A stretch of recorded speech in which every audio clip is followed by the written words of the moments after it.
ఒకవైపు వాజ్పేయి గారి విగ్రహం, ఒకవైపు పొట్టి శ్రీరాములు గారు. ఆయన పొట్టి శ్రీరాములు కాదు, గట్టి శ్రీరాములు. చనిపోతానని తెలిసినా కూడా చనిపోయినా పర్వాలే కానీ మన రాష్ట్రానికి పట్టు ఏర్పడాలా, మద్రాసు వాళ్ళు మనల్ని కించపరుస్తున్నారు అనే ఉద్దేశంతో ఆయన చేసిన గొప్ప కార్యక్రమం 125 సంవత్సరాల జయంతిని దృష్టిలో పెట్టుకొని ఈ కార్యక్రమం. జై శ్రీరామ్ అన్నారు, జై శ్రీరాముడు. మళ్ళీ మరొక స్లోగాన్ ఉంది, జై శ్రీరామ్ అని. జై అంటే ఆ రోజు శ్రీరామచంద్రుడు ఏ విధంగా ఫైట్ చేసినాడు, ఆయన రావణుని దెబ్బకొట్టేదానికి, ఈయన కూడా రాష్ట్రం కోసం అటువంటి ఫైట్ చేసినాడు. కాబట్టి గౌరవ సీఎం గారు, పవన్ కళ్యాణ్ గారు, రాష్ట్ర ప్రభుత్వము, లోకేష్తో సహా అందరూ బీజేపీ పార్టీ అని అందరం కలిసి, ఒక వైఎస్ఆర్ వాళ్ళు తప్ప బీజేపీ అధ్యక్షులతో సహా ఈరోజు జరగబోతుంది. కానీ వైఎస్ఆర్ పార్టీ వాళ్ళు పాల్గొనరు. వాళ్ళకి అది సరిపోదు. వాళ్ళకి కావాల్సింది రాజకీయము, వ్యాపారం. ఇట్లా కాదు, రాష్ట్ర ప్రగతి కావాలి.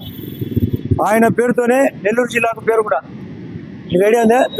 పొట్టి శ్రీరాములు నెల్లూరు జిల్లా, ఆయన సొంత జిల్లా కాబట్టి అటువంటి వ్యక్తిని మనం గుర్తుపెట్టుకోవాలి, ఆయన ఆశయాన్ని గుర్తుపెట్టుకోవాలి.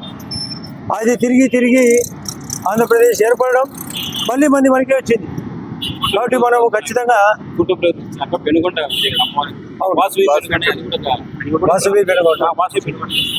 పెనుగొండ చేతిలో మన వాళ్ళు కూడా ఇక్కడ వాసవి కానీ, ఈరోజు మీరు చేసిన కార్యక్రమం కానీ, ఈ ఊళ్ళో సరస్వతి విద్యామందిరం మీ ట్రస్ట్ కానీ, మీరు కూడా అందరినీ విజ్ఞప్తి కొనటే వయసు, మీరు ట్రస్ట్ తరఫున స్థానికులకు మీ వాళ్ళకన్నా కనీసం ప్రయోజనం కలిగించేటట్టుగా చదువు కానీ, ఆరోగ్య విషయంలో సహకరించండి.